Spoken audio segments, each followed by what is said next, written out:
Alors, un exercice classique, bon, il y a plusieurs manières de le faire. Je vais vous faire une démonstration et je vous mettrai une autre en description de la vidéo.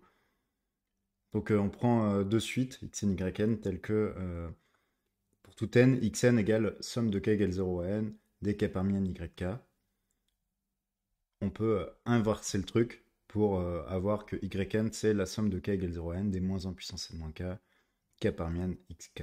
Donc, on sait que xn égale somme de k égale 0 à n, des k parmi n, yk. On veut montrer que yn, c'est la somme de k égale 0 à n des moins 1 puissance k, k parmi n, xk. On veut montrer que yn, c'est somme de k égale 0 à n des moins 1 puissance n moins k, k parmi n, xk. Bah, tout simplement, faisons ce calcul-là. Hein. Somme de k égale 0 à n des moins 1 puissance n moins k,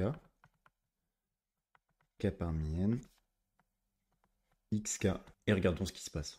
Alors, ça, c'est égal à la somme de k égale 0 à n, de moins 1 puissance n moins k, k parmi n, xk, c'est la somme de i égale 0 à k, et i parmi k, x, i, c'est la somme de k égale 0 à n, de la somme de i égale 0 à k, des moins 1 puissance n moins k, k parmi n, i parmi k, xi. Alors, on va écrire tout ça avec des factoriels. Donc, factoriel n, factoriel k, factoriel n-k, factoriel k, factoriel i, factoriel k-i. Le but, c'est d'extraire les xi, donc on va l'extraire de la somme et on va essayer d'inverser les deux sommes. Donc, inversion de signe somme. Somme de i égale 0 à n. Parce que souvent, si on a deux sommes comme ça, le truc qu'on a envie de faire, c'est inverser. Hein. Alors, k, il va de... Si i, il va de 0 à k, eh bien k, il va de i à n. Parce que par exemple, quand k, il vaut 0, eh bien i, la seule valeur qu'il peut prendre, c'est 0. Quand k, il vaut 1, i, il peut valoir 0 ou 1. Quand k, il vaut 2, i peut valoir 0, 1 ou 2. Donc quand i vaut 0, en fait, k, il peut prendre toutes les valeurs. Quand i vaut 1, k, il peut prendre à partir de i jusqu'à n. Et donc, c'est pour ça qu'on va avoir ça. Le xi, on va le mettre là. Moins 1 puissance n moins k. On va laisser pour l'instant ces factoriels là.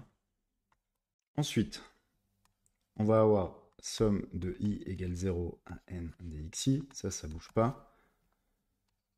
Somme de k égale i à n, moins 1 puissance n moins k, ça bouge pas. On peut simplifier par factoriel k. Il reste du factoriel i, factoriel k-i. Et on a bien tous les termes. Qu'est-ce qu'on peut mettre ensuite? Pour l'instant, on n'y touche pas.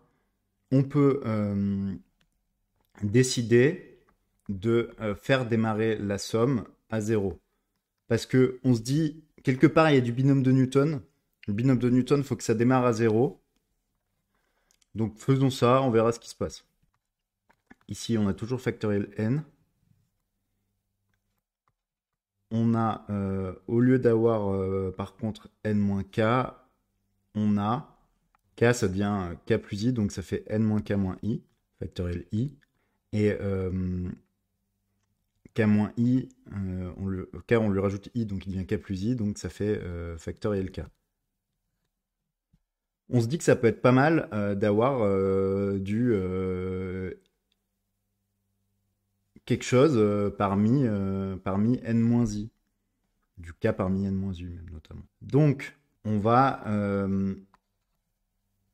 multiplier tout par factoriel n-i. Donc, multiplier au numérateur et au dénominateur.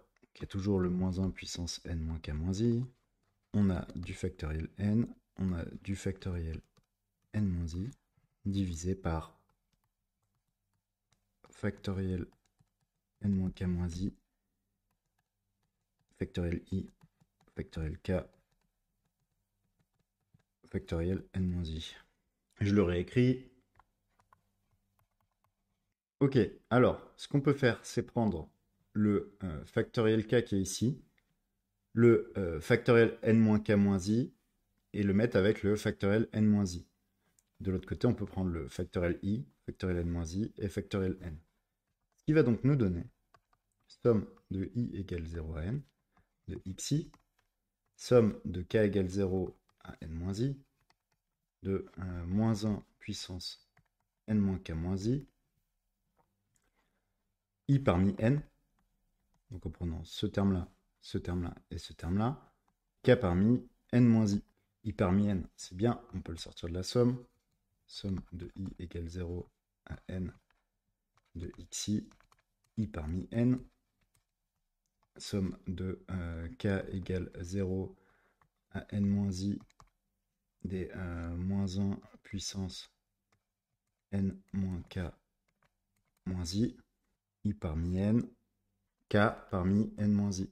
Et cette somme-là, elle vaut 0, sauf quand il y a un seul terme dans la somme, et dans ce cas-là, elle vaut 1.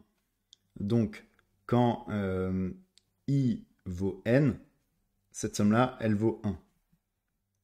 Donc, ça fait somme de i égale 0 à n, de xi, i parmi n. Delta, symbole de Kronecker, i n. C'est-à-dire qu'on veut que ça vale 1 seulement quand i égale n. Et après, notre moins 1 puissance quelque chose, quand i égale n, ça va s'annuler. Et k, il vaudra seulement 0, donc ça sera bien 1, en fait, ce terme-là. Donc, il n'y a pas de problème. Sinon, on aurait pu le sortir plutôt, l'extraire en mettant un moins 1 puissance n-i à ce niveau-là. Mais du coup, en fait, ça va valoir 1 quand le terme est non nul. Donc, on s'en tire quand même. Mais c'est pas optimal comme j'ai fait. Donc, le seul terme non nul, c'est quand i égale n. Donc, ça fait xn. N parmi n, ça vaut 1. Delta nn, ça vaut 1. Donc, ça vaut xn, notre somme. C'est bien ce qu'on voulait. On a la formule d'inversion de Pascal. C'est-à-dire que la somme de k égale 0 à n, de moins 1 puissance n moins k, k parmi n, yk, vaut xn. Donc, si on sait écrire, selon la forme de base, les xn en fonction des yn, eh bien, on sait écrire les yn en fonction des xn.